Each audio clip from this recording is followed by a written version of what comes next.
क्योंकि अगर हेल्थ नहीं होगी तो सत्संग में भी नहीं आ पाओगे।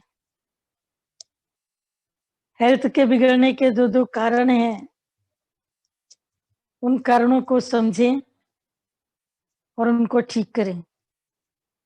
जैसे अभी दादाजी ने रिफाइंड ऑयल के लिए मना किया, सच में रिफाइंड ऑयल जो भी है, जितने भी हैं, ये सब शरीर को खराब करने वाले हैं।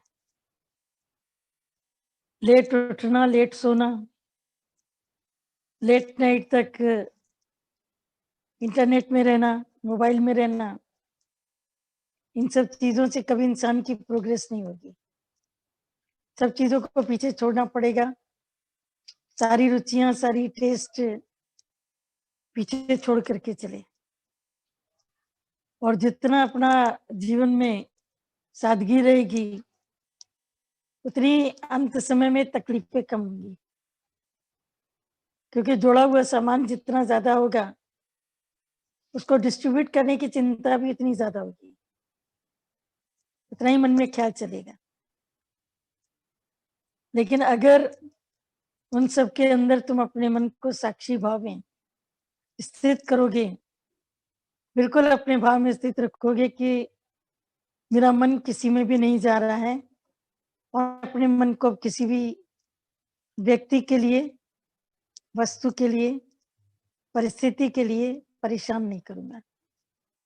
क्योंकि परिस्थिति भी रोज बदलेगी, वस्तुएं भी रोज बदलेंगी। कोरोना पीरियड में तुमने किस तरह के कपड़े निकाल के रखे होंगे, पहना, धोया, सुखाया, कुछ भी अच्छी चीजें नहीं निकाली होंगी। कहाँ जाना है? कहीं जाना ही नहीं, घर ही में बैठना है। तो जैसे इन सब चीजों से भी तुमको लगता है कि शरीर कितने समय तक कितनी चीजों को ग्रहण कर सकता है। एक के शरीर का लास्ट का टाइम चल रहा था, बॉम्बे में थी उस समय, वो उसको बीमारी हो गई थी काफी। तो दादाजी ने बोला कि इससे मिल करके आओ। तो उससे मिलने पर जैसे ही थोड़ा सत्संग सुनाया, उसका मन सत्संग में कम लग रहा था। थोड़ी थोड़ी बात में बोलती थी, दादा आएंगे ना, दादा आएंगे ना।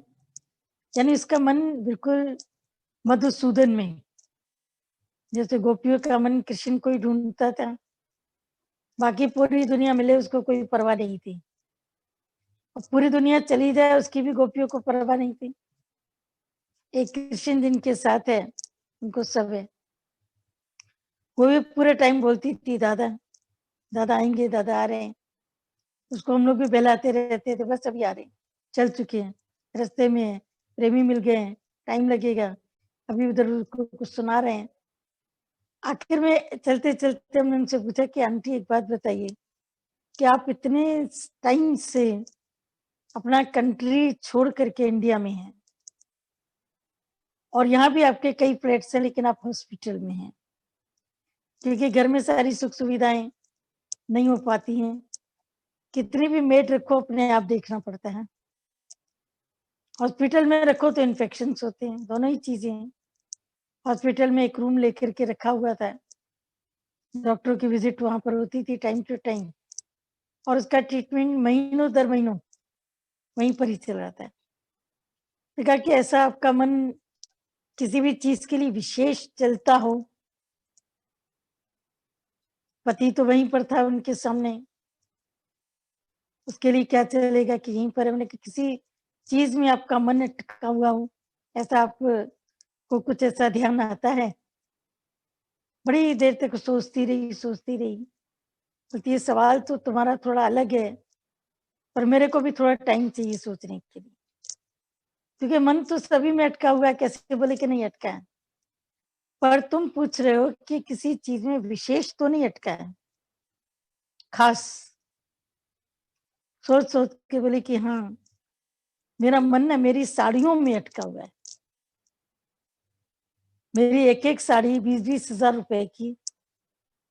अब ये बताने की हमें जरूरत नहीं है कि जब हमने उससे पूछा था तो उसको भी 30 साल हो गए। तो तुम आज अपने आप ही 20,000 साड़ी जो उस समय की थी, आज के रेट की कल्पना अपने आप लगा लो। कितनी शौकीन रही होगी वो लेडी, जो 20-20 हज़ार की साड़ियाँ उसकी उस समय की हैंगर में लटकी थी। बोला इनका मुझे बहुत चिंतन चलता है, क्योंकि बेटी इंडो वेस्टर्न पहनती है, ज़्यादातर वेस्टर्न ही पहनती है, बहू तो टोटल वेस्टर्न है। तो साड़ी न तो कोई पहनेगा और न कोई वहाँ पर लेने वाला है, वहाँ कोई पहनता ही नहीं है। वेस्टर्न कंट्रीज़ में कोई भी साड़ी जल्दी नहीं पहनता है। मेरा मन चलता है कि इतनी कीमती साड़ियाँ मैं किसको दे के जाऊँ? मैं कहा जीते जी आपका जो समझ में आए, कोई मित्र, कोई परिवार के सदस्य, कोई भी हो आप किसी को भी दोगे। हाँ, किसी को ये तो लगेगा कि पहनी हुई चीज़ हम नहीं पहनते, कई बड़े गुरूर में होते हैं। लेकिन तुम अगर उसको बोलो ये मेरी याद है, ये मेरा प्यार है, निशानी है, इसको सँभाल के रखना, मैं इसके रूप में तुम्हें याद आती रहूँगी। तो वो तुमको कम से कम चाहे वो न भी पहने पर वापस तो नहीं करेगा। बोलने का तरीका अपना होना चाहिए। भीतर में कहती हम तो उधर से चले आए, फिर गए उसके पास में 2-3 दिन के बाद में। मैंने कहा आंटी क्या ख्याल है? साड़ियाँ-वाड़ियाँ दान कर रहे हैं? क्या मन में क्या चिंतन चल रहा है? बोला सच बताऊँ कि जब से लेके तुम गई हो, मेरा मन साड़ियाँ ही ढूँढ रहा है। जो भूली हुई साड़ियाँ थी वो भी याद आ गई, क्योंकि वो पहनती मेन साड़ीज़ थी। इंडियन ट्रेडिशन उसको पसंद था।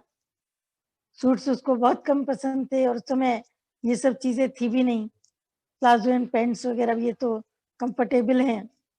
उस समय सलवार सूट ही चलते थे मेन या चूड़ीदार ज़्यादा से ज़्यादा, नथिंग मोर।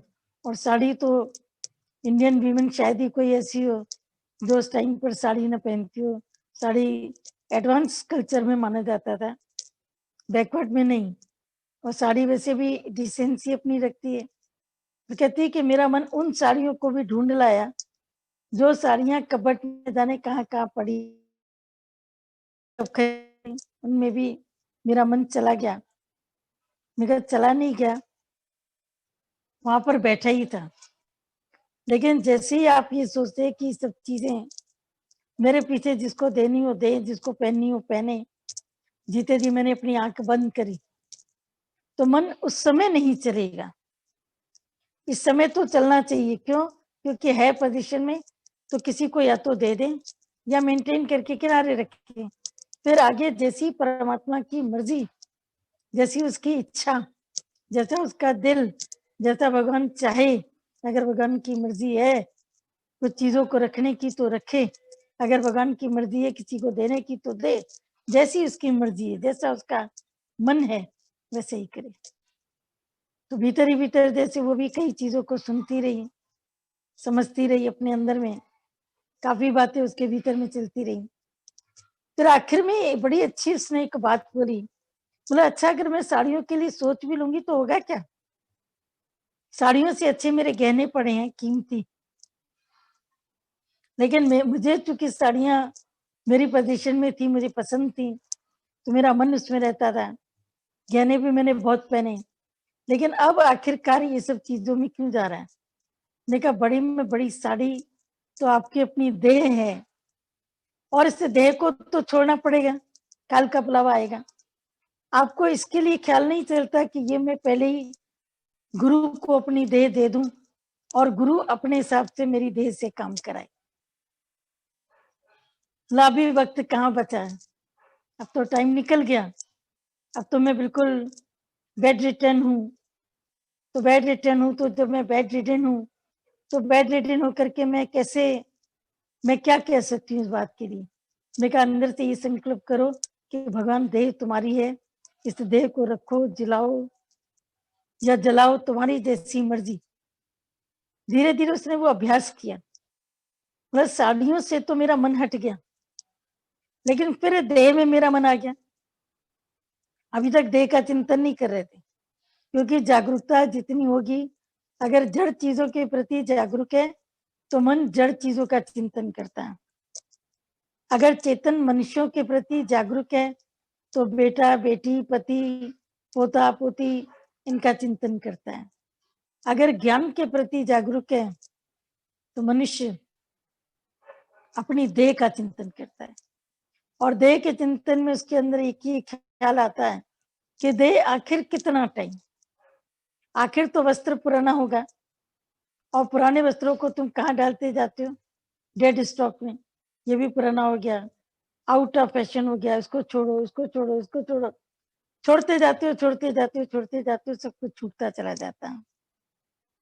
तो जैसे तुमसे जो जागरूक व्यक्ति है वो पदार्थों से हटा, परिस्थिति से हटा, लोगों से हटा, आखिर में देह के लिए सोचता है कि मेरी जो ये देह है, मैं इस देह में अपनी भावना को क्यों रखूं? ये देह भगवान ने क्यों दी? हरि चिंतन के लिए। ये जो तेरे तन मन प्राण है, ये प्रभु मिलन का सामान है। ये परमात्मा से मिलाप करने के लिए परमात्मा ने सामान दी। जैसे तुम्हें कभी कोई दे, ये वस्तु लेके जाओ और मेरे बेटे को देख के आना, तो एक तरह से उसने तुम्हारी मुलाकात अपने बेटे से कराई कि इस कंट्री के अंदर मेरा बेटा भी रहता है, कभी कोई जरूरत पड़े तो तुम उसे बुला सकते हो या इससे अपनी दोस्ती को रख सकते हो। तो इसी तरीके से देह परमात्मा से मिलाने का ब्रिज है, पुल है। अगर देह न होती तो हम सत्संग किस पे आते? अकेली बुद्धि उड़ करके कहां से आती? अकेला मन उड़ करके कहां से आता? तो अकेला तो मन बुद्धि कहीं से भी उड़ के नहीं आता, उसको देह की जरूरत थी। देह तुम्हें परमात्मा ने दी, लेकिन इस देह के अंदर 5 विकार दे दिए, बुद्धि में 5 विषयों का चिंतन दे दिया। इस देह के साथ में जन्म मरण, भूख प्यास, सर्दी गर्मी, ये 3 धर्म दे दिए। ये देह के धर्म है, भूख प्यास, जन्म मरण, सर्दी गर्मी, देह का धर्म है। देह का धर्म है। जन्म और मरण ये कारण शरीर आत्मा का धर्म है। सुख और दुख, मान अपमान, जय पराजय, ये मन का धर्म है। तो देह का धर्म जब भी तुमको याद आएगा कि जो देह मिली ये प्रभु मिलन का सामान है, तो इस देह को भी सदैव संवार के रखना, अपनी तरफ से इसको ठीक रखना। और इसको ठीक रखने के लिए तुम्हें जो चीज चाहिए वो चीज खाओ, क्योंकि हमने देखा दादा भगवान के पास में बहुत तरह के लोग आते थे और सब कोई ना कोई लेसन बता के जाते थे, कोई ना कोई चीज उनको बता के जाते थे। जैसे कोई आएगा, दादाजी सर्दी आ रही है, आपको एग तो जरूर खाना चाहिए। अरे भाई एग छोड़े सालों हो गए, गीता भगवान का सत्संग जब से सुना ये सब चीजें बहुत पीछे छूट गई। फिर क्लाइमेट भी अपना गर्म है, नहीं दादाजी पूरी सर्दी भर तो प्रोटीन, हेवी प्रोटीन तो जरूरी है। ठीक है भाई, देखते हैं। फिर इतने में दूसरा है कि दादाजी आप दाल लेते हैं? दाल 2 टाइम नहीं तो 1 टाइम तो मस्ट है, मस्ट है। किसी न किसी रूप में दाल जरूर ली थी। फिर कोई बोलेगा सुबह को खाना नहीं खाओ, कोई बोलेगा शाम को नहीं खाओ, कोई बोलेगा 4 बजे के बाद मत खाओ, कोई बोलेगा बस 8 के बाद में कुछ नहीं। जो भी कुछ है दादाजी कहते हैं सब बता के जाते हैं। लेकिन जो कुछ बता के जाता है मैं सब कुछ सुनता हूँ, लेकिन किसी को भी मैं अपने साथ में लागू नहीं करता हूँ। जो चीज मेरे देह को अच्छी लगती है मैं वो करता हूँ। कभी कभी कितने लोग दादाजी से मिलने के लिए, जैसे हम ही लोग सत्संग के बाद कभी कभी चले जाते हैं, सत्संग पूरा हुआ 11 बजे दादाजी के पास चले गए, दादाजी रूम में नहीं है, दादाजी रूम में नहीं है, कहाँ गए? दादाजी भी आ रहे हैं, दादाजी नहाने गए। अरे दादाजी सत्संग चले गए, सत्संग करके आ गए, सत्संगियों से मिल लिए, दादाजी अब नहा रहे। अरे दादाजी के नहाने का टाइम ही 11 बजे का है। शुरू से ही बहुत कम, ऐसा नहीं संडे वनडे को नहीं निकलते हैं, संडे को अच्छे से निकलते हैं नहा धो करके, पर ज्यादातर उनका नहाने का टाइम 11 बजे। बोला उनको वो सूट करता है। अगर सुबह के टाइम नहा ले तो सूट नहीं करता है, कोई ना कोई दूसरी दिक्कत हो जाती है। तो जो टाइम उनको सूट करता है नेचुरली शरीर उसी के हिसाब से ढल जाता है। अब कोई कहे हम तो सब ही नहा लेते बाबा, हम तो न नहाए तो हमारा तो काम ही ना बने। फिर नहा करके चाहे कोई भी काम करे, पर शरीर को जो सूट करे तुम वो करो। जो मन को सूट करे वो मत करो, जो ज़बान को सूट करे वो मत खाओ। ज़बान तो कहती है कि हमें रोज़ पानी बताशे खिलाओ, रोज़ पानी के बताशे खिलाओ डेली। एक लेडी का भी बीच में ऑपरेशन हुआ, 4 दिन हुए थे उसके ऑपरेशन को। मैंने पूछा क्या हाल-चाल है? मेजर ऑपरेशन हुआ है, क्या हाल-चाल है? बोलती और तो सब ठीक है, पर मैं अपने बच्चों को कह रही हूँ कि मेरे को पानी-पूरी खिलाओ। वो मेरे को पानी-पूरी नहीं खिला रहे। मैंने कहा अभी तुम्हारे तो ऑपरेशन की टाँके भी नहीं कटी हैं, 5th डे तो स्टिचेस कटने के लायक होते हैं। बड़े ऑपरेशन में, मेजर ऑपरेशन में तुमको पानी-पूरी खाने की क्या ज़रूरत? बोले ज़बान का टेस्ट बहुत कड़वा हो गया। मैंने कहा नहीं, मन को टेस्ट की चीज़ नहीं मिली है। बोला बात तो सच्ची है। मैंने कहा तुम एक काम करो, पानी-पूरी तो खाने के लिए नहीं जा पाओगी, पानी-पूरी मसाला मिलता है मार्केट में, उसको मँगा लो। थोड़ी-थोड़ी देर में तुम उसको चाट लो या पानी में मिला कर के पी लो। लेकिन डॉक्टर ने तुम्हें अगर मिर्च मना की है तो इसे मत करना। पर ज़बान की टेस्ट मनुष्य को इतनी प्रिय है कि हॉस्पिटल में भी उसको अपनी मनपसंद चीज़ चाहिए। हॉस्पिटल में भी उसको वही चाहिए जो वो चाहता है, जो उसको पसंद है। तो हॉस्पिटल में भी जब उसको वही चाहिए जो वो चाहता है, जो उसे पसंद है, तो तुम ये समझ सकते हो कि मनुष्य अपनी टेस्ट का कितना गुलाम है। तो जब ज़बान की टेस्ट से ऊपर नहीं है, तो शरीर से ऊपर कैसे होगा? और अभी आप देखते हो दादाजी को कैसे देह से बिल्कुल अलग होकर के बैठे हैं, कैसे देह से परमात्मा तत्व का काम कराते हैं। तो ये जो तेरे तन, मन और प्राण, ये प्रभु मिलन का सामान। तो जैसे तुमने घर की थाली एक तुम मांजते हो या तुम जितनी थालियों में खाना खाते हो, घर के जितने भी मेंबरान, वो सब एक जगह पर रख कर के मांजी जाती है। लेकिन पूजा की थाली कभी जूठी थालियों के बीच में नहीं रखी जाती। Is it correct? गलत है तो बताइएगा और सही है तो भी बताइएगा। पूजा की थाली को तुम सब थालियों से अलग रखते हो। उसके मांजने का मांजा, उसकी विम पाउडर, वो जिस मटेरियल से बनती है, चांदी की है, ब्रॉस की है, मेटल जो भी सब तुम यूज करते हो, उसको तुम बिल्कुल अलग रखते हो। भगवान की जितनी भी चीजें हैं, यहाँ तक कि भगवान जी के वस्त्र भी अगर तुम पहनाते हो, कपड़े पहनाते हो, तो उसकी सर्फ भी तुम अलग रखते हो। प्रेस भी उनको करके अच्छे तरीके से, भावना से। भगवान जी को तुमने सारी चीजों से अलग क्यों रखा है? उनकी चीजों को तुमने अलग रखा है। तो ये तेरा शरीर जब ये प्रभु मिलन का सामान है, तो इसको तुमने माया से मिक्स क्यों किया है? इसको उससे अलग करो। ये प्रभु मिलन का सामान है, ये प्रभु के मिलने वाले बर्तन हैं। इन्हीं के माध्यम से तुम आरती के काम को, तुम गुरु के पास में मिलन के काम को तुम कर सकते हो। तो जो जितने भी सामान गुरु के होते हैं, गुरु से मिलने के लिए होते हैं, उनको तुम बिल्कुल अपने से कितना अलग रखते हो।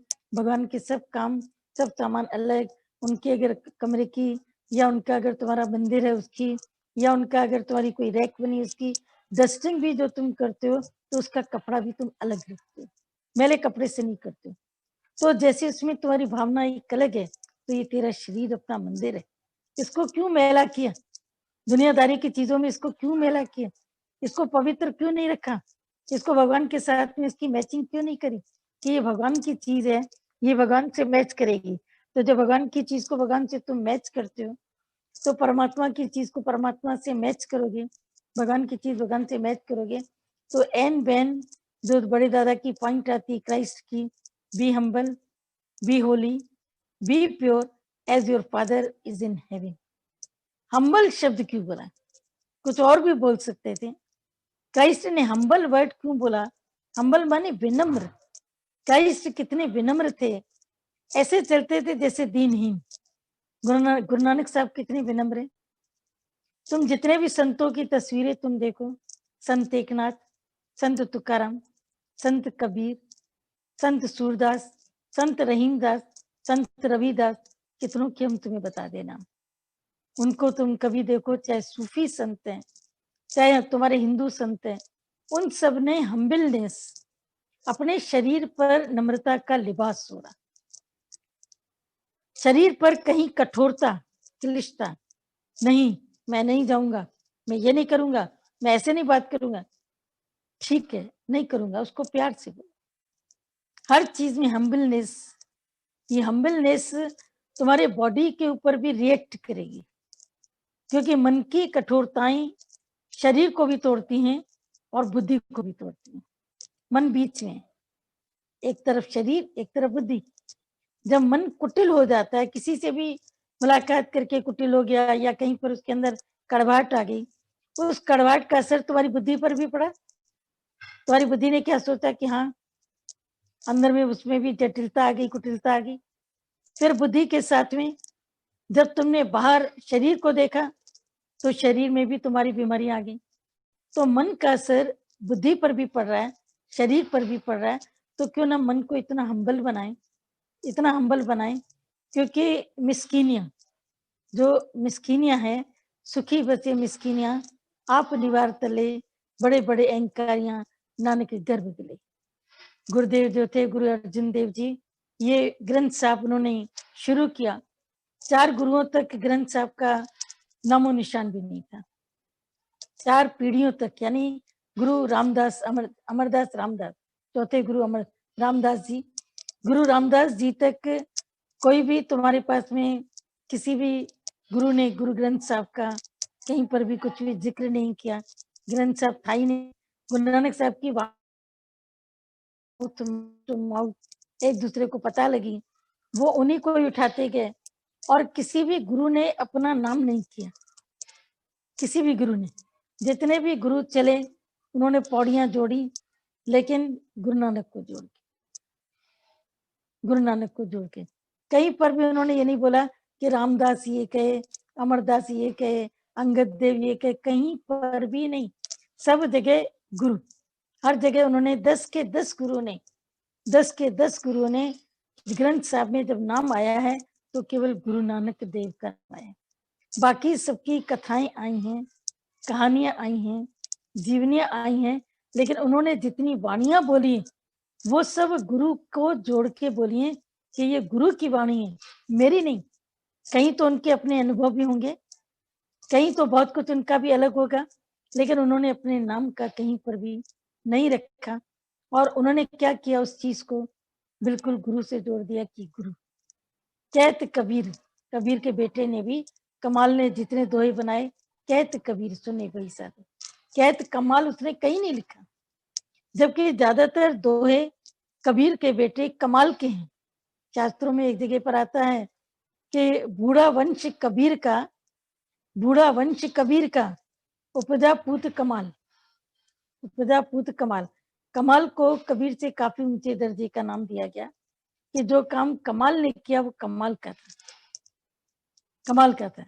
यानी कमाल ने जहां भी जो भी कुछ लिखा अपने पिता के उससे, वो कहत कबीर हर जगह को नहीं। तो ये 10 पातशाही मिटने की हैं। अभी कार्तिक का महीना भी शुरू हो गया। अश्विनी माह तुम्हारा पूर्णमासी के साथ में कार्तिक महीने को देखे जाता है। कार्तिक के नाम से सबको पता है, शिव जी के पुत्र कार्तिकेय के नाम से ये चलता है। कार्तिक का महीना भगवान विष्णु और लक्ष्मी का महीना होता है। इसी मंथ में तुम उनकी पूजा भी करते हो, विष्णु की पूजा करते हो, लक्ष्मी जी की पूजा करते हो। और फिर कार्तिक का महीना गुरु बाबा का होता है, गुरु पर्व का होता है। तो क्यों ना कार्तिक के महीने में हम लोग 10 गुरुओं के बारे में सोच सकते हैं। करने को तो पता नहीं परमात्मा क्या कराता है, पता नहीं, कि 10 गुरुओं के बारे में कुछ कुछ अंश तुम्हारे सामने आए। पर जो 5वें गुरु अर्जुन देव की बात चल रही थी, अर्जुन देव जी ने ग्रंथ साहब की शुरुआत करी। उन्होंने बोला कि हमारे गुरुओं की जितनी भी कथाएं हैं, जितनी भी गाथाएं हैं, जितनी भी उनकी बातें हैं, जितनी भी उनकी पौड़ियां हैं, आगे चल करके ये सब तो विलीन हो जाएंगी। इनको अगर कोई किसी को देगा नहीं, तो ये थाती कैसे बनेंगी। एक वर्ड आता है थाती, इसके लिए समझना, थाती माने एक वो कैपिटल जो पीढ़ियों से तुम्हारे यहाँ आ रही।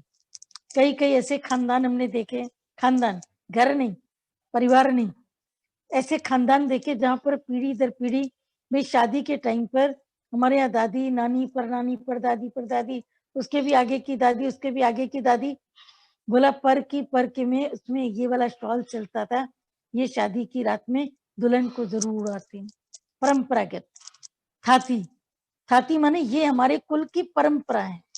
ये हमारे कुल की थाती है और किसी कुल की नहीं है। हम नहीं मानते दूसरे कुल में क्या होता है, हमारे कुल में ऐसा होता है। तो थाती यानी कि जो ज्ञान है, थाती है, ये जो बड़े दादा भगवान की कैपिटल दी हुई है, अगर इसको हम दूसरों तक नहीं बाँटेंगे, काम कैसे चलेगा? माउथ टू माउथ भी कितने समय चलेगा? आखिर प्रलय काल में सब नष्ट हो जाएगा। लेकिन जितने भी वेद थे, पुराण थे, ब्रह्मा जी के मुख से जो वेद निकले, वो वेद नष्ट नहीं हुए। क्यों नष्ट नहीं हुए? कितनी प्रलय आई, कितनी बाढ़ आई? क्योंकि वो अमर तत्व को देने वाले थे और अमर तत्व को देने के कारण वो अमरता के प्रतीक रहे। ये कभी भी नष्ट प्राय नहीं हुए। किसी न किसी रूप में वो जीवित रहे, किसी न किसी रूप में सामने आए। तो वेद माने ज्ञान। तो ज्ञान जो होता है वो सदैव जीवित रहता है, सदैव काम आता है। ये कभी भी टूटता नहीं है, कभी छूटता नहीं है, कभी जीवन से खत्म नहीं होता है, कभी जीवन को छोड़ करके तुम्हारे जाता नहीं है। तो ज्ञान जैसे तुम्हारे जीवन को बनाता रहता है, चलाता रहता है, आगे की ओर बढ़ाता है और आगे की ओर बढ़ाता है। तो गुरु अर्जन देव ने ग्रंथ साहब की नींव डाली, ग्रंथ साहब को लिखना शुरू किया और अमृतसर में भी जो गुरुद्वारे की नींव डाली वो भी गुरु अर्जन देव ने ही डाली। हर गुरु ने ग्रंथ साहब में अगर तुम पढ़ोगे तो गुरु नानक के बाद में हर गुरु ने कोई एक काम अलग से किया। अगर गुरु नानक साहब ने ज्ञान दिया रटन करके, तो आगे चल के गुरु अंगद देव जी ने लंगर की प्रथा अपनाई। लंगर, उन्होंने लंगर शुरू किए। लंगर शुरू करके क्या किया कि लंगर के द्वारा लोगों को भोजन मिलता रहे, लोग जाते रहे, आते रहे और गुरबाणी तो उस समय माउथ टू माउथ सुनाते थे कि कोई न कोई बैठे और वहां पर बैठ करके वाणी एक दूसरे को देता जाए। आगे चले गुरु अमरदास के टाइम पर अलग बातें थी, रामदास जी के टाइम पर अलग बातें थी। गुरु अर्जन देव के बाद से तो तख्ता ही पलट गया, क्योंकि उस समय तक मुसलमान गद्दी पर आ चुके थे। था मुगलों का राजी शुरू से लेके, जब भी गुरु नानक साहब थे तभी तो बाबर था। बाबर कितना बर्बर था सबको पता है, लेकिन फिर भी बाबर से गुरु नानक साहब का कोई काम धाम पड़ा नहीं। न गुरु नानक साहब की वाणी ऐसी थी जो किसी के साथ, पर जब संघ बनते गए, संघ माने यूनियन, यूनियंस बनती गई, एक जगह पर लोग इकट्ठे बैठने लगे, गुरुओं की चर्चा करने लगे, तो वहां से मुगल साम्राज्य को भय पैदा हो गया कि हिंदू संगठित हो जाएंगे। उस समय सिख नहीं था, हिंदू था। हिंदू अगर संगठित हो जाएंगे तो क्या होगा कि हमारे ऊपर हावी हो सकते हैं और हम इनके ऊपर हावी नहीं हो पाएंगे। ये तो हो गई राजनीति की बात। जो मूल बात चल रही थी, उन्होंने ग्रंथ साहब रचना का कार्य शुरू किया। उन्होंने ग्रंथ साहब की रचना शुरू की और बाबा बुढ़ा से सबसे पहला श्लोक बाबा बुढ़े से लिखा है। जो तुम एक ओंकार सतनाम बोलते हो करता पुरुष स्वयं अजूनी, ये बाबा बुढ़ा का लिखा हुआ। बाबा बुढ़ा ने इसको अपने हाथ में रखा, अपने हाथ से शुरू किया और धीरे धीरे करके गुरु अर्जुन देव के साथ में बैठकर जो पहले की 4 पातशाहियां थी, गुरु नानक देव से लेकर गुरु रामदास तक की जितनी थी, उन सबको लिखते चले गए। इस बीच की एक छोटी सी घटना आती है कि गुरु अर्जन देव जी अपनी पत्नी के साथ में कोई बातचीत कर रहे हैं, बेटी की शादी का टाइम है और उनके पास में 500 रुपए भी नहीं है कि वो बेटी की शादी कर सके। तो जो उनका एक शिष्य था, वो उस समय उसकी बातों को सुन रहा था। इत्तेफाक से वो किसी काम से आया, उसने उन दोनों की बात को सुना, लेकिन सुन करके ऐसे जाहिर किया जैसे उसने कुछ सुना नहीं। जब गुरु बाबा गद्दी पर आकर के बैठे भी, तो लेकिन उसका मन, उसका चित्त इतना अस्थिर था, इतना उसका मन चल रहा था कि हमारे में से इतने शिष्य हैं कि हमारे में से कोई भी ऐसा नहीं है जो 500 रुपए का इंतजाम करे और गुरु की बेटी की शादी कराए। भीतर में उसने सोचा कि सुना तो मैंने है, मैं दूसरों को कैसे कहूँ, क्या कहूँ? अगर कहता हूँ तो परंपरा नहीं पैसा बोलने की, पैसा जमा करने की, अपने आप से जो हो जाए तो ठीक है, तो मैं करूँ तो करूँ क्या? घर गया, उसका वजन दिन प्रतिदिन नीचे गिरता जाए, खाना न खाए, रात की नींद ना आए। पत्नी ने कहा कि आखिर तुमको क्या हुआ? कोई खास बात तो तुम्हारे जीवन में हुई है कि गुरु जी के यहाँ से आए हो, तब से तुम्हारा मन क्यों चल रहा है? आखिर तुम्हारे मन में क्या है? उसने अपने मन की बात अपनी पत्नी को बता दी। बोला काश हमारे पास 500 रुपए होते तो हम गुरु की बेटी की शादी के लिए दे आते और गुरु अपनी बेटी की शादी कराता। जो गुरु अपना तन मन धन पूरा जीवन दे करके बैठा है, हम उसके लिए किसी भी काम पर नहीं आ रहे, तो हमारा जीवन किस काम का है? इसी उधेड़-बुन में बात करते-करते जब वो घर से बाहर निकला, तो थोड़ा आगे चल कर के एक बोर्ड लगा था, मिस्कीन या पहलवान। पहलवान का नाम था, मिस्कीन या पहलवान। जो द्वंद्व युद्ध करेगा और जीतेगा, उसे ₹500, जो हार जाएगा, उसे मृत्युदंड। मिस्कीन ये पहलवान की तो आँखों में चमक आ गई। लेकिन कब चमक आ गई? जब उसने इस आदमी को देखा, जो गुरु का शिष्य था, दुबला-पतला, वो उसके सामने आके खड़ा हुआ, बोला मुझे तुमसे युद्ध करना है, द्वंद्व युद्ध करना है। बोला लड़के, क्यों अपनी जान जोखिम में डाल रहे हो? तुम्हारे शरीर में तो 1.5 हड्डी के अलावा दूसरी भी हड्डी नहीं है जिसको मैं चबा पाऊँ। मैं किसको मृत्युदंड दूँगा? तुम्हारे में तो प्राण भी नहीं है और तुमसे युद्ध करना, ये तो मेरी इज़्ज़त के खिलाफ है। मेरे समान कोई मल्ल युद्ध, द्वंद्व युद्ध उस समय की एक मनोरंजन भी होता था और एक एक्सरसाइज़ की तरह से उसको किया जाता होता। उसमें द्वेष नहीं होता था कि हम किसी को मारें या किसी को हमें हराना है, इस तरह की प्रतिद्वंद्विता नहीं होती थी। मात्र युद्ध की भावना से नहीं, मात्र खेल की तरह बोला उसे मल्ल युद्ध जाता था, लेकिन वो द्वंद्व युद्ध, मल्ल युद्ध उस समय का अखाड़ा, अखाड़े बनते थे और अखाड़े में अभी का तुम लेटेस्ट नाम उसको तुम बॉक्सिंग दे सकते हो। जैसे बॉक्सिंग करते एक अखाड़े में, उस समय का नाम तुम याद कर लो, मल्ल युद्ध या द्वंद्व युद्ध। 2 पहलवान मिलकर के एक अखाड़े में खड़े होते थे और एक दूसरे को गिराने की भरपूर कोशिश करते थे। तो जब अंत में जो उनका टाइम निर्धारित होता था, भाई 10 मिनट का टाइम है, तो 10 मिनट के अंदर जिसने जिसको गिरा दिया जितनी बार और उसके ऊपर पाँव रख करके खड़ा हो गया, तो उसकी जीत की घोषणा हो जाती थी, सब तालियां बजाते थे। अब मिस्कीन पहलवान के पास में गुरु का शिष्य पहुंचा है, बोला कि मुझे तुमसे युद्ध करना है और मैं तन मन से तैयार हूँ। बोला लेकिन जान को जोखिम में क्यों डाल रहे? बोला बस ये तो मेरी अपना मर्जी।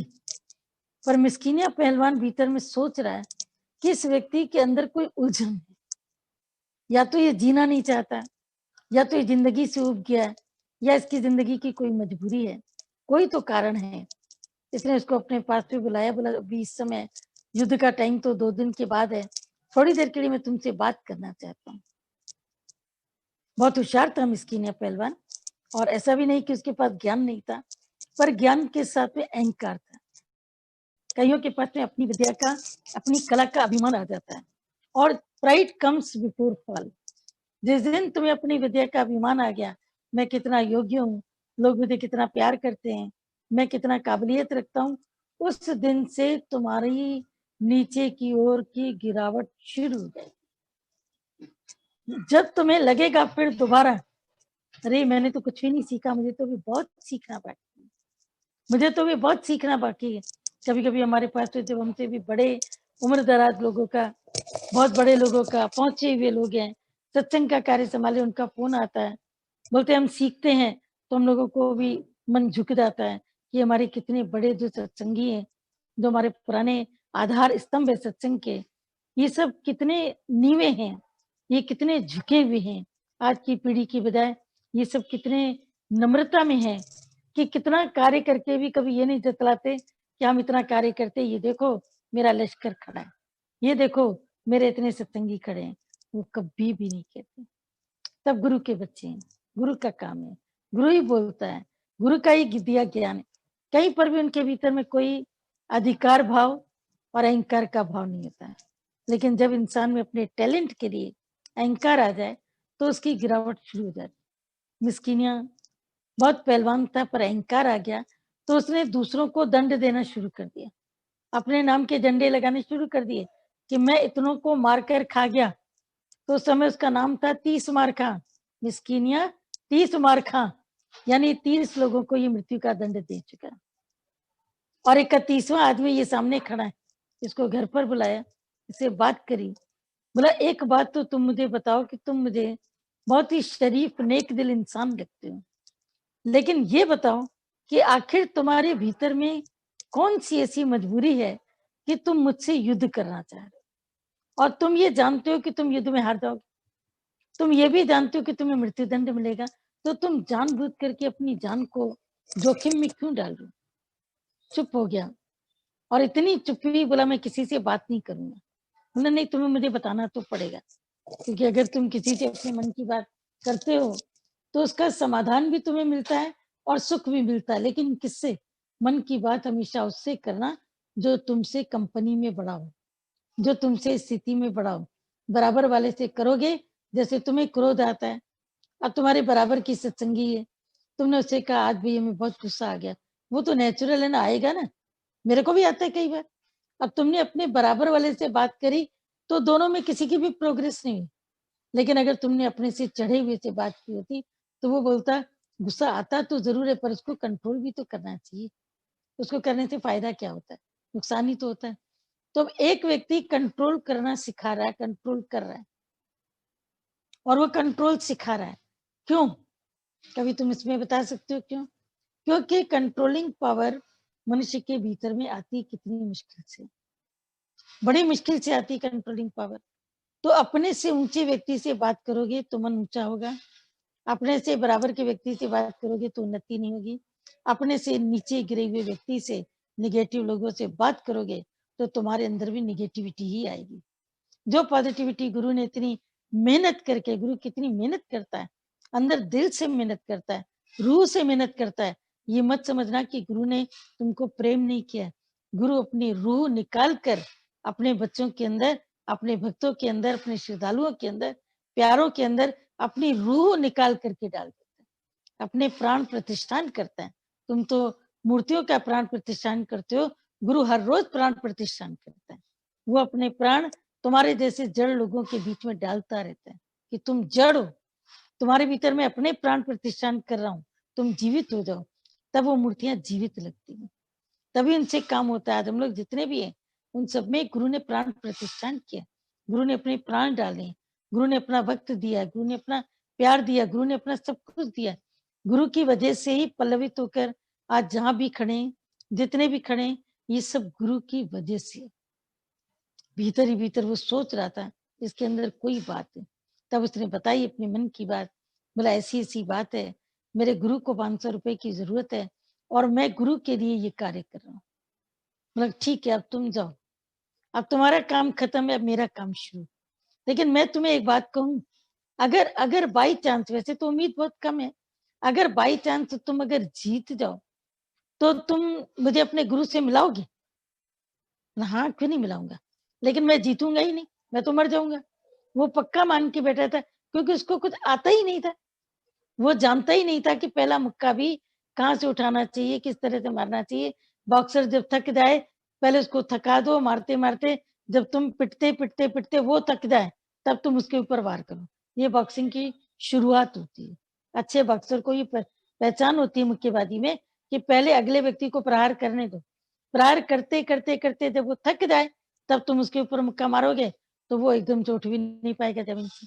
पर ये तो कुछ भी नहीं जानता था, इसने केवल बोला कि मैं तैयार हूँ, निर्धारित तारीख पर, निर्धारित समय पर, निर्धारित जगह पर ये जाकर के पहुंचा तो सामने का व्यक्ति तो तैयार था, पर पब्लिक की हंसी ना रुके। कहाँ एक तरफ वो मोटा ताजा और कहाँ एक तरफ से दुबला पतला, ककड़ी छोटी भिंडी की तरह, लेडी फिंगर की तरह वो सामने से खड़ा है। उसको देख करके लोगों को हंसी आ गई। बोला इसको क्या अपनी मौत प्यारी थी क्या, इसको अपनी जान प्यारी नहीं थी क्या, ये क्या कर रहा है, ये क्यों जानबूझ करके अपनी जान को जोखिम में डाल। लोगों ने उसी समय सीटी बजानी शुरू कर दी, अरे खाली करो जगह खाली करो, आज के युद्ध में हमको मजा ही नहीं आएगा। युद्ध का मजा तो तब है जब दोनों टक्कर क्यों, तुम्हारा तो कोई उससे मैच ही नहीं। तो मिस्कीन ने सबको चुप कराया, बोला ये व्यक्ति युद्ध को बहुत कुछ जानता है, तुम्हें नहीं पता कि जो गुर इसके पास है वो मेरे पास भी नहीं, जो चीजें ये जानता है वो हम भी नहीं जानते। आखिरकार लोग भी चुप हो गए कि मिस्कीन पहलवान ने आज दिन तक कभी किसी की तारीफ नहीं करी, आज इसकी तारीफ कर रहा है, तो जरूर कुछ ऐसा होगा। तो मिस्कीन पहलवान ने उसके कान में बोल दिया, बोला ऐसा काम कर कि पहले तू मुक्के लगा, फिर तुझे मैं लगाऊंगा, फिर मैं तुझे लगाऊं तो तू क्या करना कि तू चुपचाप होके पड़े मत रहना, तुम सहना, फिर आखिरी में तू मेरे को मुक्के लगाना, फिर मैं देखूंगा मुझे क्या करना। बस अब इतना प्रोसीजर स्टार्ट हुआ। शुरू में उसने जो पहला ही मुक्का मारा तो वो तो आदमी हो गया धराशायी। कान में जाके उसको बोला उठ जाओ, अब इतनी जल्दी गिरो नहीं, गिरना जरूर है लेकिन बाद में। फिर ये मुक्के खाता रहा, गिरता रहा, पड़ता रहा, मुक्के लगाने ही नहीं आते थे इसको। लेकिन मिस्कीन पहलवान को जब इसने मुक्के लगाने शुरू किए, अब इसकी बारी थी, तो मिस्कीन पहलवान मुक्के खाता रहा, खाता रहा, खाता रहा, खाते, खाते, खाते, खाते आखिर वो ज़मीन के ऊपर गिर पड़ा और ये जो गुरु का शिष्य है, उसके ऊपर पाँव रख के खड़ा हो। लोगों के अंदर जैसे जय-जयकार नहीं हुई, हाहाकार मच गया। बोला आज मिस्कीन पहलवान हार गया, उसकी जीत की खुशी नहीं थी। मिस्कीन हार गया, मिस्कीन हार गया। ऐसा पहलवान तो हम लोगों ने कभी देखा ही नहीं। ये कैसे हारा? इसको कोई जादू टोना आता है? ये कोई तांत्रिक लगता है? ये तो कोई ये लगता है इसमें तो कोई ताकत ही नहीं। मिस्कीन ने फिर सबको चुप कराया और उठ कर के एकदम से बोला, बोला मैं हार गया और ये जीत गया। मैं मृत्यु दंड के लिए तैयार हूँ। तो सामने के शीशे से जो निर्णय करता था उसने पूछा, बोला तुम उसको कौन-सा दंड देना चाहते हो? बोला मिस्कीन क्या दंड देता था? बोला मिस्कीन ये दंड देता था, जो हार जाएगा उसको मृत्यु दंड।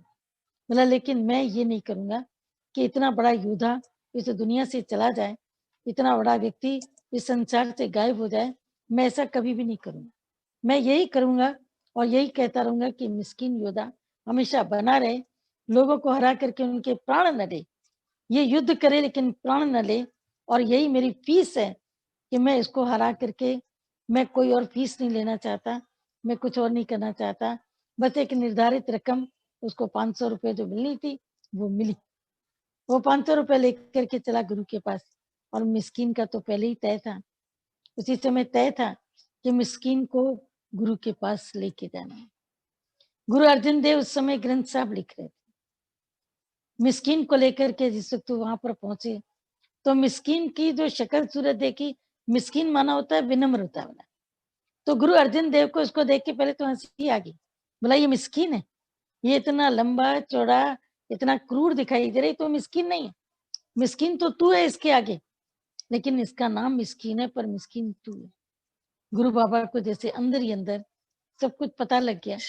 उसी समय जब उसने पहलवान ने अपनी सारी बात बताई, बोला कि इन्होंने केवल गुरु पुत्री के लिए, गुरु कन्या के लिए अपना जीवन, अपनी जान दांव पर लगाना, तुम कल्पना कर सकते हो कि गुरु कन्या के लिए, अपनी कन्या के लिए भी नहीं, अपने घर में भी तो प्राणी होंगे, अपनी पत्नी, अपने बच्चे, उन सबको छोड़कर जो गुरु के लिए अपने जीवन को दांव पर लगा रहे हैं, अपने प्राणों को आर या पार, जिएंगे तो ठीक है, मर जाएंगे तो भी ठीक है, कम से कम गुरु के काम के लिए मर तो गए। और ऐसा जीना किस काम का जिस जीवन से गुरु का काम ना हो।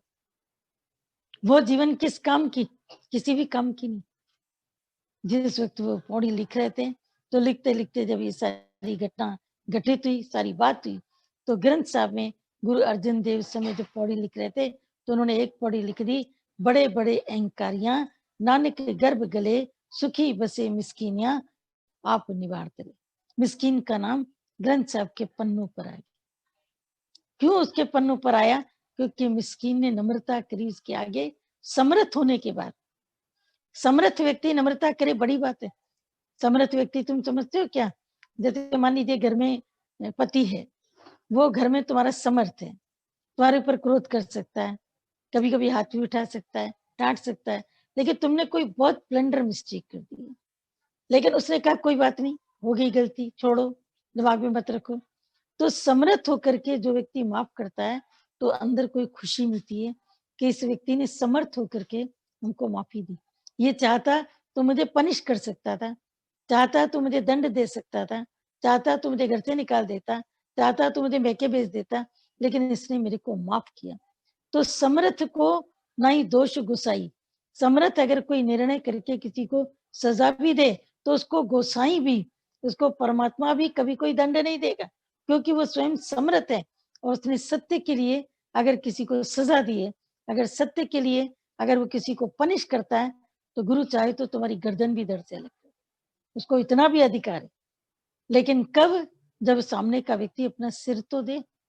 वो सिर ही अपना पीछे रखेगा, तो गुरु क्या उसका कलम करेगा? क्या करेगा? तो जैसे ही गुरु ने देखा कि इतना समर्थ था, ये हार सकता था, हरा सकता था, इसकी जान ले सकता था, पर समर्थ होते हुए इसने अपने को हराया। तभी बोला, बोला कि समर्थ को कुछ नहीं दोष गुसाई, कि सुखी बसे मिस्कीनिया जो आप निवार तले। निवार माने अपने को नीचा करना, अपने को नीवा करना। मैं नीवी तू ऊंचा, मैं नीवी तू ऊंचा। पर उचिया नाले निभाइया रे, निविया नाम निभाया रे। भी मैं नीवी हूँ, तू सतगुरु ऊंचा है, लेकिन ऊंचे होने के बाद भी तू निचिया नाले निभाया। तुमने नीचे लोगों से, जो देह पर खड़े लोग हैं, जो तन के लिए जी रहे हैं, जो धन के लिए जी रहे हैं, जो मन के अंदर न जाने कितने प्रश्न लेके जी रहे हैं, जो वहमी है, आप उनके साथ निभा के चलते हो। ऊंचे लेवल से नीचे आकर आप ये कितना बड़ा काम कर लेते हो। तो सुखी बसे मिस्किनिया, आप निवार तले, बड़े बड़े अहंकारियां नानक गर्भ गले। इस रास्ते का एक शत्रु है, उसका नाम है अहंकार। बाकी किसी चीज से तुम सावधान मत होना, पर अहंकार, अहंकार बड़ी चीज है। एक खाली लड़की आती थी सत्संग में, उसका गला अच्छा था, सत्संग में अच्छा, जब भी देखो तब लोग बोलते थे भजन गाओ, तुम भजन गाओ, तुम भजन गाओ। उसके भीतर भी बड़ा अहंकार आता था, मैं बहुत अच्छा भजन गाती हूँ। परमात्मा की ऐसी कृपा हुई उसके ऊपर कि उसका गला ऐसा बैठा कि जब उसको बोलो भजन गाओ तो कहती गला ही नहीं काम कर रहा है, मेरा सुर ही नहीं चल रहा है, मैं उठा ही नहीं पा रही हूँ, मुझे पता नहीं क्या हो गया। तो एकदम से उसको पूछा गया, कहीं तुमने कोई अहंकार तो नहीं पाल ली? भीतर में उसने देखा, उसको अंदर में अफसोस हुआ कि सच में अहंकार तो मैंने पाला है, अहंकार तो भीतर मैंने रखा है। और वो अहंकार मैंने ये रखा है कि जितना अच्छा भजन मैं गाती हूँ ना, उतना तो पूरी संगत में कोई नहीं गाता है। हमने कहा सब भजन गाने वालों को ऐसा ही लगता है, सभी को लगता है, क्योंकि अहंकार अंदर पल्लवित हो जाता है। तो इसीलिए अहंकार को छोड़ोगे तो परमात्मा भी तुम्हारी कलाओं में संवर्धन, संवर्धन एक ऐसा हिंदी का वर्ड है जिसको तुम कभी इसका इंग्लिश ट्रांसलेशन चाहो तो ढूंढ लो। संवर्धन का मतलब है कि उसकी ग्रोथ करता रहता है, उसमें वृद्धि करता रहता है, तुम्हारी कलाओं में और भी चार चांद लगाता है। पर अहंकार तुम्हारी सब कलाओं को खत्म करके जीरो कर देगा, क्योंकि अपनी कलाओं के लिए एक रैंप चाहिए, एक प्लेटफॉर्म चाहिए। तुम्हारे में अच्छा गाने की कला है, कोई जगह तो नहीं चाहिए जहां पर तुम गाओ। घर में क्या गाओगे? या तुम जाओगे टी सीरीज में गाने के लिए, तुम्हारा ऑडिशन होगा, कितनी कितनी दिक्कतें होती है वहां पर। लोग जब जाते हैं इतनी बदमाशियां बताते हैं, बोलते हैं हम लोग जाते हैं गाने के लिए, हम लोगों का खाली माइक सेट किया जाता है ना, माइक सेट करने के बीच में भी माइक वाला आके हमारे हाथ को टच करके देगा। अरे माइक हम पकड़े तो मेरा हाथ क्यों पकड़ रहे हो? वो कितना लाभ लेते हैं सुंदरता का, तुम्हारे शरीर का, तुम्हारी टचिंग का, जिसकी जानकारी सबको होती है, कोई अननोन नहीं, ऐसा नहीं। बोला लेकिन क्या करे, ऑडिशन के लिए जाना पड़ता है। और ऐसी जगहों पर जितने भी मेल मेंबर्स हैं, सब फीमेल का मिसयूज ही करते हैं। कोई भी काम कराना, पहले उसका मिसयूज करो, फिर उससे काम करो, फिर उसको बता दो। तो कहाँ पर हम जाकर के अपने जो प्रतिभा है उसका हम प्रदर्शन करें, हम उसको हम जाकर के उसको बढ़ाएं। तो वो संवर्धन के लिए गुरु ने हम लोगों को सत्संग का एक इतना अच्छा रैंप दिया है कि यहाँ पर आकर के तुम गा सकते हो, बजा सकते हो, बोल सकते हो, सीख सकते हो। कवि हो तो अपना काव्य की रचना सुना सकते हो, लेखक हो तो अपनी लेखनी से कुछ लिख करके सुना सकते हो। डंप होकर के बैठने से तुम डंप हो ही जाओगे, डंप ही हो जाओगे। लेकिन जो प्लेटफॉर्म मिले उस प्लेटफॉर्म का इस्तेमाल न करे तो वो मूर्ख है। पर जिसको प्लेटफॉर्म मिले, उस प्लेटफॉर्म का इस्तेमाल करता जाए, तो वो कितनी उसकी कलाएं आगे बढ़ जाती हैं। तो कभी भी इस रास्ते पर अहंकार नहीं करना, किसी भी बात का नहीं, कभी भी किसी भी बात का अहंकार कभी मत करना कि मैं ऐसी हूँ। एक लड़की थी हमारे इधर नजर बाग में, हमने देखा कि वो गुरु के साथ अक्सर बैठती थी। जैसे ही माता की गाड़ी निकलती थी तो हम देखते थे कि वो बैठी रहती थी। तो एक दिन हमने देखा कि वो गाड़ी के नीचे खड़ी है। मैंने कहा क्या बताया, तुम छूट क्यों गई? बोला आज गाड़ी पहले से ही फुल होगी। फिर दूसरी बार आज भी तुम छूट गई। फिर तीसरी बार आज भी तुम खड़ी हो। मैं कोई बात हो गई क्या? बोलती सच बताऊं, मैं गाड़ी में बैठी थी, एक दिन मेरे भीतर एक छोटा सा ईगो आ गया, ये सब देखो खड़े हैं, मैं गुरु के साथ जा रही हूँ, मेरी कितनी अच्छी किस्मत है। और किस्मत तो बोली लेकिन अहंकार से बोली। बोला उसके बाद से मेरे को चांस ही नहीं मिल रहा। मैं गाड़ी के आगे खड़ी हूँ, माता भगवान देख रहे हैं, लेकिन देखने के बावजूद भी बुला नहीं रहे, हमसे कह नहीं रहे कि जगह खाली है, तुम आकर के बैठ जाओ। बोला हद तो तब हो गई जब मैंने देखा पीछे की सीट पे दो लोग बैठे और गाड़ी चल दी। अरे एक बिठा सकते थे ना, मैं सामने खड़ी थी, लेकिन मैं सामने खड़ी हूँ लेकिन गुरु की नजर ही नहीं जा रही। तो अंदर में पता लग गया कि मेरे अहंकार ने मेरे को गुरु की नजर से भी गिरा दी, मेरे ईगो ने। और ईगो हमेशा सुपीरियरिटी का नहीं होता है, इंफीरियरिटी भी रहती, वो भी ईगो है। मैं कुछ कर थोड़ी पाऊंगा, मैं आगे थोड़ी बढ़ पाऊंगा, मैं ऐसा थोड़ी हूँ, मैं वैसा थोड़ी हूँ। गुरु के पास आओ तो ना ईगो रखना सुपीरियरिटी का, ना डिप्रेशन वाली मैं रखना, हमेशा सिमिलर, इक्वल, मैं ठीक हूँ। जो तुम मुझे बनाना चाहो, कच्ची मिट्टी की तरह मैं आया हूँ। जो भी तुम मुझे बनाओगे, मैं वैसा बन जाऊँगा। अगर तुम अपने जैसा बनना चाहोगे, तो गुरु छोड़ देगा, बोलेगा जाओ। क्योंकि एक शिल्पकार था, वो 3 पत्थर लेके आया था मकराना से। वो तीनों पत्थर उसने जब देखे तो जैसे एक बढ़ई होता है ना, वो लकड़ी में से फर्नीचर निकाल लेता है। अभी लकड़ी को उसने छुआ नहीं, लकड़ी को देख करके समझ जाता है कि इसमें से इतनी चीजें निकलेंगी। हमें याद है कि जब ये मकान बन रहा था, तो स्लीपर्स भैया ने भिजवाए थे। तो ऐसा बढ़ई को बुलाया, वो तो पूरे टाइम नहीं होते थे। ऐसे हमने बात करी, हमने कहा भैया इसका क्या बनाना है? भैया ने भेज दिए, तो बोला इसकी 6 चौखट निकलेगी। मैंने कहा ये तो केवल 3 या 4 स्लीपर हैं, इसकी 6 चौखट कहाँ से निकल आएगी? बोला दीदी आपको नहीं पता, वो मुझे पता है। 6 चौखट निकलेगी, 6 दरवाजों की चौखट बनेगी। चौखट की लकड़ी बिल्कुल अलग होती है और जो फर्नीचर की लकड़ी होती है, वो एकदम अलग होती है। तो वो उसकी चौखट बनेगी और सचमुच में उसने इतनी चौखट बनाई, बड़ी मजबूत, बहुत अच्छी, बहुत सुंदर। लेकिन बड़ी अजीब प्रकार की बात लगती थी कि बढ़ई ने लकड़ी को देखा और फर्नीचर को समझ गया। ये दरवाजे बनेंगे, ये दरवाजे की लकड़ी है, ये फर्नीचर की लकड़ी है, इससे आप डाइनिंग टेबल बनाओ तो इतनी बनेगी, अगर आप सोफा बनाओगे तो इतना सीटर बनेगा, अगर आप पलंग बनाओ तो उसके पलंग के 2 इस तरीके से आगे पीछे के हिस्से बन जाएंगे। तो वो लकड़ी में से फर्नीचर को निकाल ले रहा है। इसी तरीके से अंदर की जो शक्तियां जो निहित हैं, बीज के अंदर, माली को पता है, किसान को पता है कि बीज के अंदर इस पेड़ की शक्ति है। वो उसके ऊपर पूरा कितना कार्य करता है, कितना उसके ऊपर काम करता है। तो गुरु भी हमारे भीतर की शक्तियों को निकालता है। वो शिल्पकार को पता लग गया कि ये 3 पत्थर बहुत इंपॉर्टेंट है और मेरे मन में बहुत दिनों से मन है कि मैं राधा कृष्ण की मूर्ति बनाऊं और ऐसी मूर्ति बनाऊं जो किसी ने आज दिन तक न देखी हो। कहीं-कहीं पर तुम मूर्तियाँ देखते हो ना कि ऐसी होती है कि केवल देखा और चले आए। और कहीं-कहीं किसी-किसी मंदिर में तुम्हें मूर्तियाँ ऐसी दिखती है कि बिल्कुल लगता है जैसे अभी बोल रही हैं, अभी ये मुस्कुरा रही हैं, अभी ये बोल पड़ेंगी, इन्होंने बोला मैंने सुना। बिल्कुल इतनी अट्रैक्शन होता है उनमें, इतना अट्रैक्शन होता है क्योंकि शिल्पकार ने उसमें अपना पूरा संपूर्ण भाव उसमें डाल दिया। और जब भी कोई मूर्ति देखो खूबसूरत, तो मूर्ति की तारीफ पहले नहीं करना।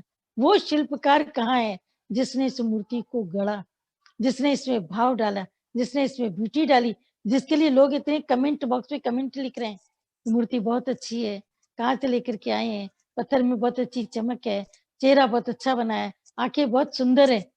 बहुत उसके भीतर में जब लगता रहा कि इसको तीनों को मैं मूर्ति में बनाऊंगा, राधा कृष्ण की मूर्ति जिसमें से भी बन गई, अगर छोटे में छोटी बनेगी, फिर बीच वाली से बीच वाली बनेगी, फिर बड़े से मैं बड़ी बनाऊंगी।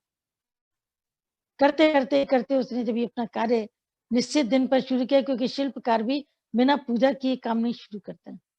पूजा कौन सी करता है? अपनी जो हथौड़ी है, वो उसी की पूजा करता है और बोलता है हे परमात्मा, ये हथौड़ी तेरी है, अब तू इसी से अपनी विद्या का काम कर। वो अपनी कला उसमें से काम कराता है, अपनी कला का काम उसने शुरू किया। पर जैसे ही उसने शुरू किया, तो जो पहला पत्थर था वो पहले दिन ही हाथ से छिटक गया और छिटक करके जाकर के दूर पड़ा, वो 2 हिस्से में बट गया। छिटक करके टूटा, कोने भी उसके टूटे, 2 हिस्से में बट गया। शिल्पकार ने कहा भारे पत्थर, तेरी किस्मत, तू मकराना से चलकर आया, गाड़ी में कितने धक्के खा करके आया और यहाँ एक हथौड़ी से तू टूट गया, तू नीचे गिर गया और नीचे गिर करके तू 2 हिस्सों में बट गया। कितनी अजीब बात है। और वो समझ गया कि अब ये पत्थर हाथ से छूट गया, अब ये कुछ नहीं बन पाएगा, क्योंकि ये खुद छूटा है। शिल्पकार को पता लग रहा था ना, पत्थर भी बोलते हैं, जो जिस पे काम करते हैं ना, जो व्यक्ति कलरिंग का काम करता है, उनसे पूछो उनके सारे कलर बात करते हैं। पीला रंग बताता है कि मैं यहाँ लगूँगा, लाल बताता है मुझे यहाँ मत लगाओ, हरा बताता है कि इस जगह मेरी ज़रूरत है। उसको कलर बोलते हैं, वो नहीं बोलता कलर्स को, उसकी आपस में कन्वर्सेशन होती है। अगर कोई लेखक है, तो उसकी अपनी लेखनी से कन्वर्सेशन चलता है। अगर कोई वक्ता है, तो उसकी अपनी बातचीत से ही कन्वर्सेशन चलता है। अब उसका कन्वर्सेशन चल रहा है, उसने दूसरे पत्थर को उठाया। दूसरे पत्थर को उसने पहले ही बोल दिया, बोला यार तू एक काम कर, पहले वाले पत्थर को एक बार तू देख ले। ये मकराना से चल के आया, इतनी दूर के इसने धक्के खाए, हिलते-डुलते गाड़ी में कभी इधर लुढ़का, कभी उधर लुढ़का, कभी इधर, कभी कभी कैसा, यहाँ तक आया पहुंचा, मैंने इसको धोया, पोंछा, इसके सिर पर टीका लगाया, पूजन किया, लेकिन जैसे ही मैं इसको बनाने लगा, ये एक हथौड़ी में चिटक के इतनी दूर चला गया। इसके 2 हिस्से हो गए। ये कट गया, कहीं-कहीं से ये कितना कट गया, तुम देखो इसकी क्या हालत हुई है। कम से कम तुम ऐसे मेरे हाथ से चिटकना तो नहीं। मैं तुम्हें सँभालूँगा, लेकिन तुम मत छिटकना। उसने उस पत्थर के ऊपर चोट मारना शुरू किया। कलाकार उसके ऊपर अपनी कलाकारी करता गया, करता गया, करता गया, करता गया। करते-करते उसके गर्दन तक का हिस्सा बन गया और खूबसूरत था।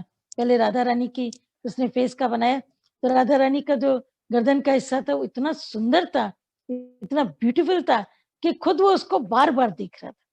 जैसे बचपन में हम लोग होते थे ना, अपनी कोई भी ड्राइंग करते थे या कोई एम्ब्रॉयडरी करते थे, अपनी एम्ब्रॉयडरी या कोई स्वेटर बनाते थे, उसको बार-बार देखती थी, मैंने बनाया, बहुत अच्छा बना। तो कलाकार को भी अपनी कला बड़ी प्रिय होती, वो देखता जा रहा है, सुंदरता को देखते-देखते उसके ऊपर मुग्ध हो रहा है, मोहित हो रहा है। लेकिन पत्थर की वो जो प्रतिमा थी वो गर्दन तक बनी और गर्दन तक बनने के बाद में बोला इतना मैं तुम्हारा सह सकी, पहले वाला पत्थर इसीलिए तो छूटा, इतनी छेड़ियाँ थोड़ी खाई, तभी तो छूट गया। अच्छा था कि वो पहले छूट गया। मैं अब इसके आगे नहीं सह पाऊँगा, बहुत सह लिया, बहुत सह लिया, बहुत सह लिया, अब जिसने कह दिया बहुत सह लिया, अब वो आगे क्या सहेगा? हुआ क्या कि जैसे ही वो गर्दन तक वो प्रतिमा तैयार हुई, उसके बाद में कलाकार के हाथ से वो भी छूट गई। जब वो भी छूट गई, तो अब कलाकार से जो चीज़ बनी, उसको वो टूटने के लिए तो नीचे नहीं फेंकेगा, उसको उसने बहुत सँभाल करके रख दिया। कई एग्ज़िबिशन में तुम गर्दन तक की प्रतिमाओं को देखते होंगे, उनकी केवल गर्दन बनी रहती है। वो भी बड़ी आकर्षक होती है, बड़ी खूबसूरत होती है। ये भी बड़ी खूबसूरत थी। तीसरे पत्थर को उठाया और उसके बोला कि पहले तुम इन दोनों का हाल देख लो और मैं उम्मीद करता हूँ कि तुम तब तक तुम मेरे हाथ से नहीं छूटोगे, जब तक तुम पूरा बन नहीं जाओगे। उस जो शिला थी उसने अपने को समर्पित किया। बोला मैं इन दोनों को देखकर बहुत तकलीफ महसूस कर रही हूँ। ये मेरे साथ चले, ये मेरे साथी हैं। मुझे मालूम है छोटी-छोटी प्रतिमा बननी थी। बीच वाले से बीच की स्थिति की और मेरे से बड़ी प्रतिमा तुमको बनानी है। मैंने तुम्हारी बातचीत भी सुनी भी, समझी भी, लेकिन ये इसने क्या किया कि ये गर्दन तक बन कर के ये अलग हो गई। और पहले वाले का तो उसके ऊपर मेरे को रोना आ रहा है कि इतना इसने तप भी किया, बीच में ही छूट करके कुछ बन भी नहीं पाई। ये तो कुछ भी तैयार नहीं हो पाई, एकदम छिटक गई। लेकिन मैं तुमको एक बात कह दे रही हूँ कि अगर मैं तेरे हाथ से छूटना भी चाहूँ, तो तुम मेरे को कभी मत छोड़ना। मैं अगर तुम्हारे पास कहीं जाना चाहूँ, तो मेरे को पकड़े रहना। तुम्हारी पकड़ ही मेरे को पकड़ पाएगी, नहीं तो नहीं, क्योंकि तुमने अगर मेरे को छੱਡ दिया, तो मैं कहाँ जाऊँगा? पत्ता टूटा डाल से ले गई पवन उड़ाए, अब के बिछड़े कब मिलेंगे, दूर पड़े रह जाए। जिस दिन तुमने मेरे को छोड़ दिया, उस दिन मैं कहीं का नहीं रहूँगा।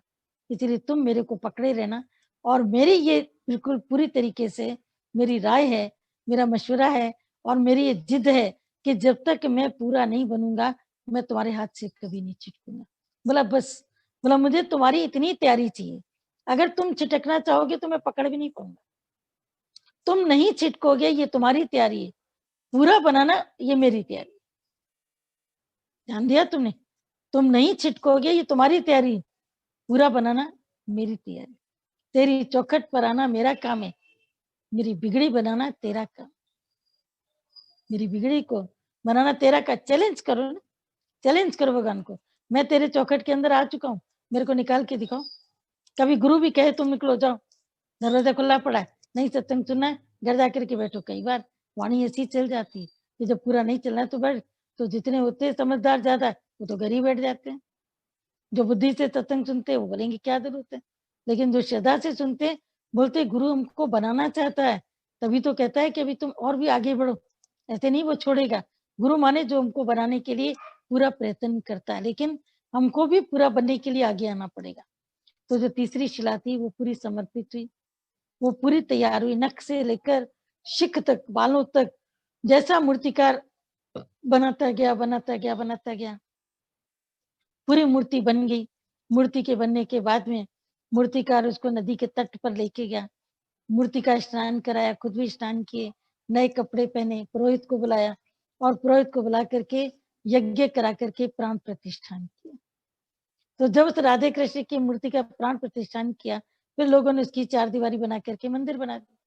मंदिर धीरे-धीरे इतना बड़ा, इतना खूबसूरत हो गया कि लोग उस मंदिर की घंटियाँ सुनते थे, आवाज़ सुनते थे, दूर-दूर से आते थे और जो भी जाता था पहाड़ी चोटी चढ़कर, क्योंकि जितने भी हमारे देवी-देवता हैं, सब पहाड़ की चोटी पर ही। हमारे दादाजी भी पहाड़ी इलाकों की सैर करते हैं। नीचे ज़मीन पर कम रहते हैं, पहाड़ी इलाकों पर ज़्यादा सैर करते हैं। तो जिस वक़्त वो ऊपर जाकर के पहुँची, मूर्ति उधर स्थापित हुई, तो पहला जो माल्यार्पण था मूर्ति पर, ये शिल्पकार ने किया। उस शिल्पकार की आँख से आँसू निकल आए। बोला मुझको बनाने वाला तू, मुझको लाने वाला तू, मुझको खड़ा करने वाला तू, मेरा प्राण प्रतिष्ठान कराने वाला तू और तुम मेरे को माल्यार्पण कर रहे हो? बोला इसलिए कि तुमने इतनी छेनी हथौड़े को सहन किया। इसीलिए अब तुम सबके द्वारा पूजनीय, वंदनीय हो गई। अब सब तुम्हें पूजेंगे, सब तुम्हारी वंदना करेंगे। मैं तो कहीं और चला जाऊँगा, फिर किसी और मूर्ति को बनना होगा, फिर किसी और को बनना होगा। लेकिन अब तुम बनकर पूरी तैयार हो गई, तो तेरी पूजा के लिए सब लोग आगे आएँगे।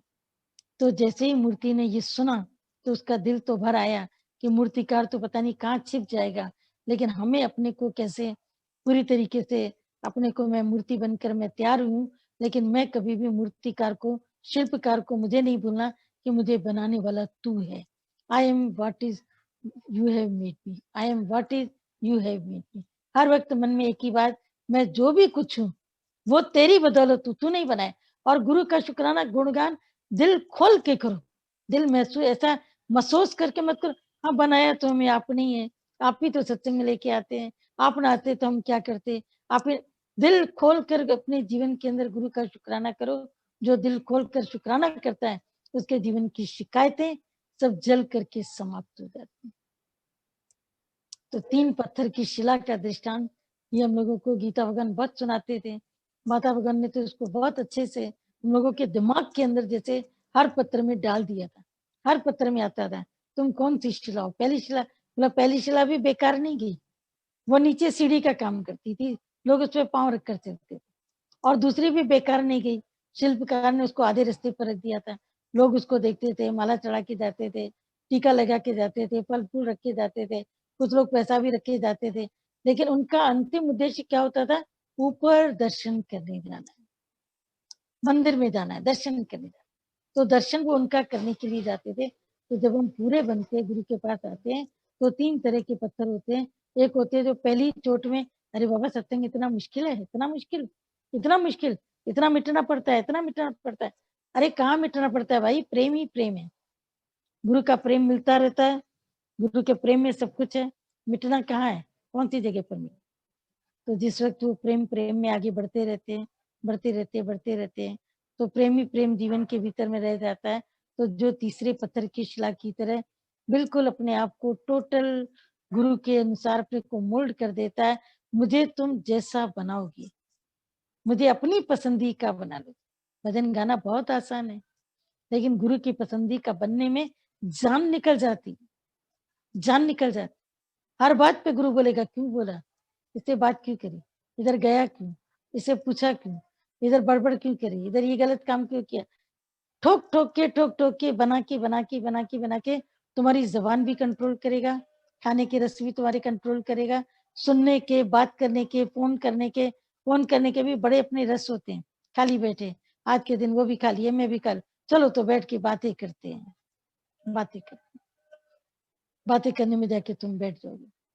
तो जब तुम बातें करने में बैठ जाओगे, तो गुरु तुम्हारा बातों का रस भी तो खत्म करेगा। क्या बात करें? क्यों बात करें?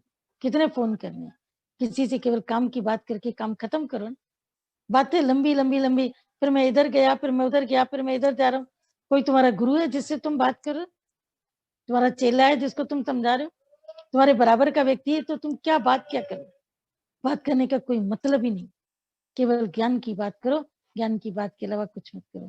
तो मन को जब कभी मोड़ना पड़ता है ना, तो क्या होता है कि अंदर ही अंदर से मन जब ये देखता है, सोचता है, ख्याल करता है अंदर से, तो अंदर ही अंदर से मन न जाने कितनी बातों को सोचता है, अंदर ही अंदर से कि गुरु हमको यहाँ भी बोल रहा है, यहाँ भी बोल रहा है, ऐसा करो, ऐसा नहीं करो, ये भी करो। पर गुरु नहीं तुम्हें कहता है, समझदार को नहीं कहता है, समझदार के लिए इशारा काफ़ी होता है। बेवकूफ़ को कहता है और बेवकूफ़ ने सुन लिया तो ठीक है, नहीं सुना तो गुरु उसको बोला भी छोड़ देगा, जाओ गड्ढे में। तो तीसरी पत्थर की शिला की तरह पूरा बनना है हमको, जैसा गुरु तुम्हें बनाना है, मुझे अपनी पसंदी का तुम बना दो। तुम ही ने इतना बनाया है, तुम ही आगे बनाओगे। इतना तुम अपने आप को केवल बना दो, इतना तुम अपने आप को केवल मिटा दो गुरु के आगे, तो गुरु ही बनाता जाएगा, बनाता जाएगा, बनाता जाएगा। हमें अपने बनने की कला कहाँ थी? हम क्या थे, आज क्या हैं? जो कुछ है गुरु की वजह से। जो कुछ बनाया, गुरु ने बनाया। तो जो गुरु कोई हर वक़्त में आगे रखता है, गुरु की महिमा, गुरु की वाणी, गुरु की बात, गुरु का प्रसाद, आगे से आगे गुरु का प्रसाद है, गुरु का प्रसाद है। वो कभी भी ये नहीं कहता है कि मैं दे रहा हूँ, मैं कर रहा हूँ। वो गुरु का प्रसाद देता जाता है, देता जाता है, देता जाता है। तो पूरे जिस दिन तुम बन जाते हो, तो गुरु भी कहता है तुमको नमस्कार है, क्योंकि तुमने इतना सब सहा, घर वालों की, कभी बाहर वालों की, कभी मन की, कभी बुद्धू की, कभी अपने गुरु भाइयों की, कभी राह चलते कितने लोगों की बातें सुननी पड़ती हैं, समझनी पड़ती हैं, सहनी नहीं पड़ती है क्योंकि प्रेम